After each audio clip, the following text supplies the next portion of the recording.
They say windows are the eyes to the soul. With that being said, some of y'all got dirty windows. And I ain't talking about stained glass.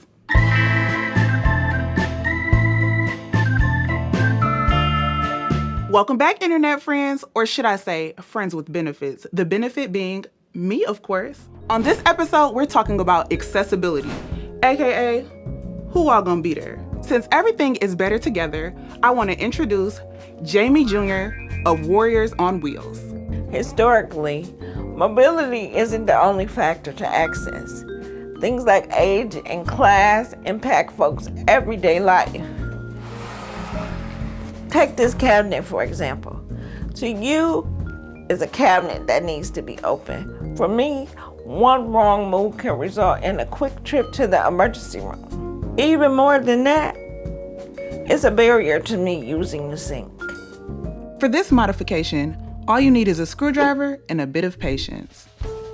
More than 1 in 7 households in Detroit have major issues.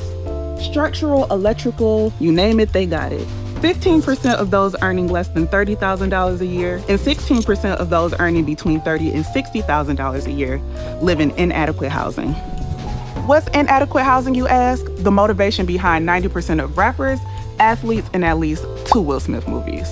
A study by U of M reports that renters are far more likely to live in inadequate and inaccessible housing than homeowners. In fact, that same study says that landlords are only minimally responsive to requests. And for residents with a health concern, this is even worse. A paper from the Center for American Progress found that nearly half of adults living in poverty, ages 25 through 61, have a family member impacted by disability. The U.S. Census estimates 15.3% of adults under the age of 65 in Detroit are living with a disability.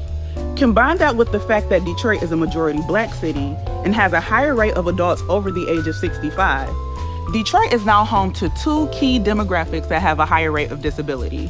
The need for accessible housing is pretty high in Detroit, but the supply is certainly low. So what do we do about this issue that impacts so many is what I see a few of y'all sliding in my DMs about. Hate to friend zone you, but a few of these can be done with the power of friendship! And leveraging ADA requirements. Investing in things like community land trust and cooperative housing. Advocating for universal design in all publicly funded projects. And using terms like families impacted by disabilities. We want to know what a better future looks like. So who better to ask than the people who are most impacted by it?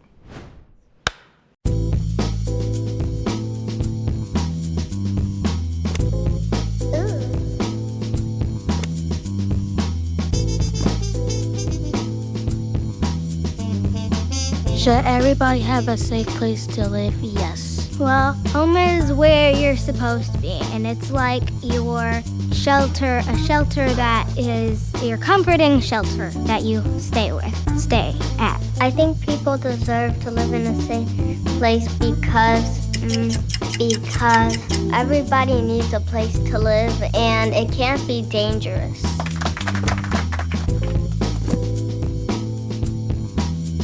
What does safe mean to me that I have an adult that cares about me? In my opinion, comfortable and secure.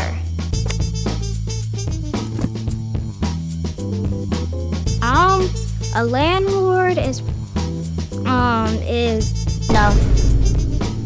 Honestly, I never heard that word before. I don't know. Person who people pay to live somewhere.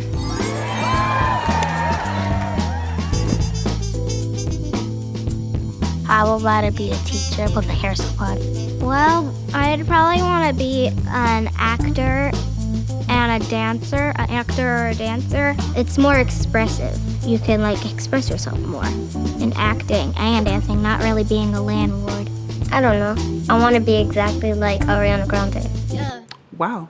Straight from the mouth of the next generation. And just think, none of them wanted to gatekeep safety.